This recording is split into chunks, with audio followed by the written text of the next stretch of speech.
اور خون چلا گیا کم تھا تو پھر روزہ اس سے نہیں ٹوٹے گا۔ ناک یا کان میں دوائی ڈالنے سے روزہ جاتا رہتا ہے۔ اسی طرح انجیکشن لگانے سے یا گلوکوز چڑھانے سے، خون جو ہے وہ چڑھانے سے، یا اسی طرح جو ہے طاقت کے انجیکشن لگانے سے روزہ جو ہے وہ جاتا رہتا ہے۔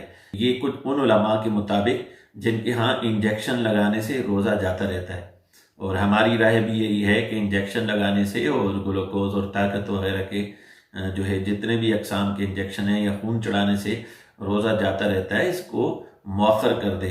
اگر مجبوری ہے تو زندگی بچانا بہرحال زیادہ ضروری ہے، اس صورت میں بعد میں روزہ رکھ سکتا ہے، لیکن جو ہے روزہ جو ہے اس کے انجیکشن وغیرہ لگانے سے روزہ فاسد ہو جائے گا۔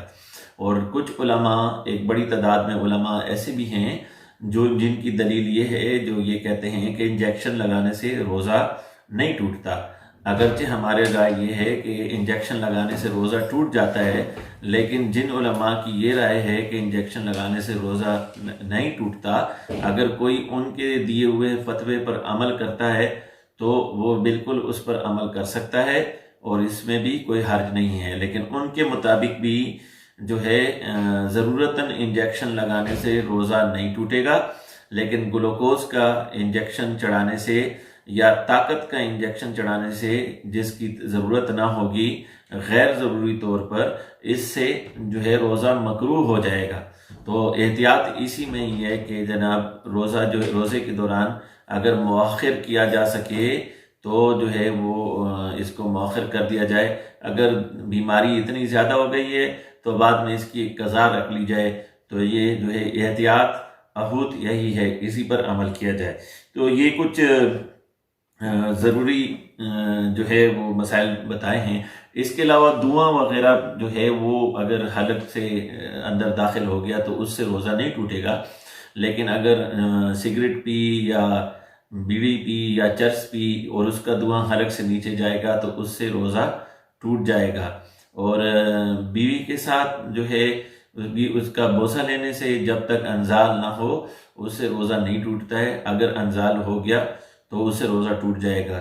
اس لیے روزہ کے دوران اس بات سے بھی احتیاط رکھنا چاہیے کہ بندہ بیوی کے ساتھ کسی قسم کا تعلق کرے۔ یہ کچھ چیدہ مسائل جو ہیں وہ روزہ کے ٹوٹنے کے حوالے سے، مفاسد روزہ کے حوالے سے آپ کو بیان کیے ہیں، تاکہ تمام مسلمان بھائی اس کو سمجھ کے اس پر بہتر طور پر عمل کر سکیں۔ اگر آپ کا کوئی سوال ہے اس حوالے سے تو جو سامعین ہیں، ناظرین ہیں، ویورز ہیں، ان سے گزارش ہے کہ کمنٹس کے اندر آپ اپنا سوال جو ہے وہ پیش کر سکتے ہیں۔ انشاءاللہ ہم کوشش کریں گے بہتر انداز میں آپ کو اس کا جواب دے سکیں۔ جو دوست مطالعہ کا شوق رکھتے ہیں ان کے لیے خصوصاً یہ میرے پاس ایک کتاب ہے جو میں نے اس وقت اپنے سامنے رکھی ہوئی ہے، یہ المقصود الدنیا والآخرہ کے نام سے۔ یہ اس موضوع پر بہترین کتاب ہے۔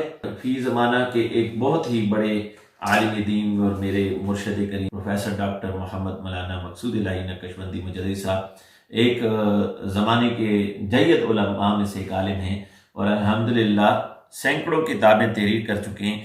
مقصود الدنیا والآخرہ کے نام سے 3 جلدوں میں ان کی یہ کتاب ہے، اور یہ کتاب جو ہے اس میں جو ہے تقریباً 100 سے زیادہ موضوعات پر لکھا گیا ہے، جس میں حقوق اللہ، حقوق العباد، معاملات اور ہر قسم کے مسائل پر جو ہے وہ بڑے شرح و بسط سے لکھا گیا ہے۔ میں سمجھتا ہوں کہ علماء کے لیے بھی اور عوام کے لیے بھی یہ ایک بہترین کتاب ہے، یہ ہر گھر میں موجود ہونی چاہیے۔ اس میں اپنی طرف سے بات کم اور قرآن و سنت زیادہ جو ہے بتلائی گئی ہے۔ تو میں نے جتنا بھی اس کتاب کو، جتنے اور کتابیں پڑھی ہیں، میں سمجھتا ہوں فی زمانہ اس سے بہتر انداز میں نہ تو کوئی کتاب لکھی گئی ہے اور نہ لکھی جا سکتی ہے۔ بہت بہترین انداز میں یہ کتاب لکھی گئی ہے، اور اس کا جو ہے یہ مارکیٹ میں تو اویلیبل نہیں ہے، لیکن میں آپ کو اس کا جو ہے ایڈریس بتا دیتا ہوں کہ جس سے آپ اس کو منگوا سکتے ہیں۔ المرکز مقصود علوم کا ایڈریس ہے جہاں سے آپ اس کو بائی کر سکتے ہیں، منگوا سکتے ہیں اس ایڈریس سے، اور ساتھ میں ای میل اور جو ہے ویب سائٹ بھی دیا ہوا ہے۔ اگر اس پر یہ اویلیبل ہو تو وہاں سے ڈاؤن لوڈ کر سکتے ہیں۔ اللہ تعالی ہمیں اس پر عمل کرنے کی توفیق نصیب فرمائے۔ السلام علیکم ورحمۃ اللہ وبرکاتہ۔